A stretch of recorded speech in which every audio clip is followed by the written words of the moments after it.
Racontez-nous brièvement votre histoire en tant que peintre. J'ai débuté ma carrière d'un peintre avec avoir subi un accident de voiture le 20 juin 2000 et j'ai eu ma main et mon pied droit de brisé, ainsi que ma tête. J'étais toute ma vie gaucher, mais après cet accident et d'une période difficile pour moi, j'ai commencé à utiliser ma main droite pour peindre. C'est comme si elle bougeait d'elle-même. Dès la fin de mon doctorat en 2003, j'ai décidé de consacrer tout mon temps à la peinture. J'ai donc peint sans cesse durant 6 mois. Mais bien évidemment, il a bien fallu que je retourne à travailler, ce que j'ai fait en tant que professeur à l'université, pour pouvoir gagner ma vie correctement. Mais je suis aujourd'hui encore toujours à la recherche de la moindre minute pour pouvoir peindre. Quel est votre support favori pour vos peintures? J'adore tout particulièrement l'eau et ses composants. J'utilise donc énormément de couleurs en relation avec l'eau.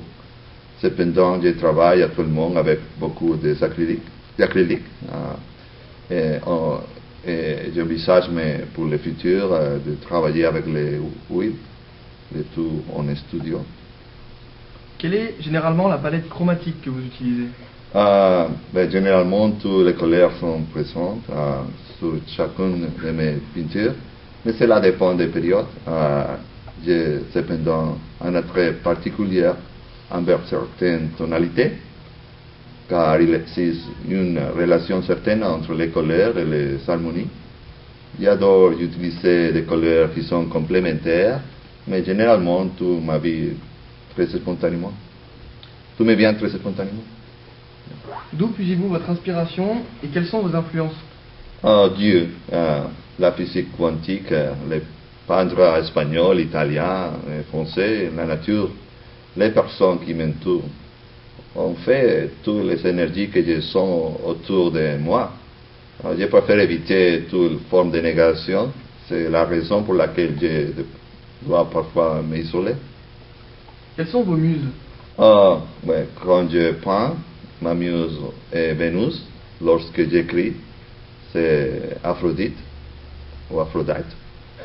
Maintenant, mes muses sont cinq charmantes dames que je peins avec tout mon cœur. Pouvez-vous établir un lien entre vos peintures et la musique que vous écoutez? J'adore la musique. J'aime écouter particulièrement YouTube, Coldplay, Maroon 5, Train. Parfois, lorsque je peins quelque chose sur un pays en particulier, j'aime écouter de la musique provenant du pays en question. Comment envisagez-vous votre avenir en tant que peintre? J'ai vu l'instant présent. Après avoir eu mon accident, j'ai appris à vivre et à apprécier chaque moment de ma vie. Mon futur est donc enfin de comme le présent, ainsi que les énergies et les personnes qui m'entourent. Comment considérez-vous votre art? Mon art est mon âme. Ma musique, les moyens de me retrouver. Et quand je ne peux exprimer certaines choses avec des mots, je les fais avec mes mains et peignant. Pouvez-vous nous parler du transmodernisme? C'est une nouvelle manière de voir le monde.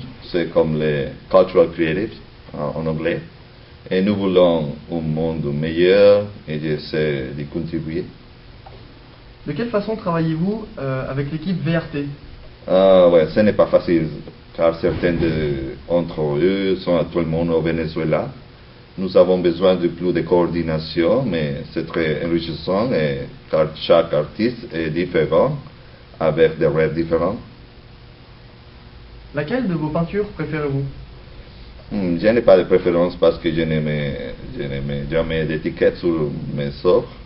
Quand quelqu'un dit que je m'ai amélioré, je dis améliorer quoi? Mes premières peintures peut être plus liées à Dieu et à l'univers. Pouvez-vous nous parler de cette peinture en particulier? Oui, cette peinture peut être regardée de plusieurs points de vue, comme ça ou comme ça. En réalité, toutes mes peintures sont comme ça. mais c'est sûrement plus facile à détecter dans celle-ci. Enfin, je n'ai aucun contrôle sur celle que je peins. C'est incroyable pour moi. L'art américain face à l'art européen, qu'en pensez-vous? Les Européens sont extrêmement créatifs et certains peintres européens connaissent de très anciens secrets sur la peinture.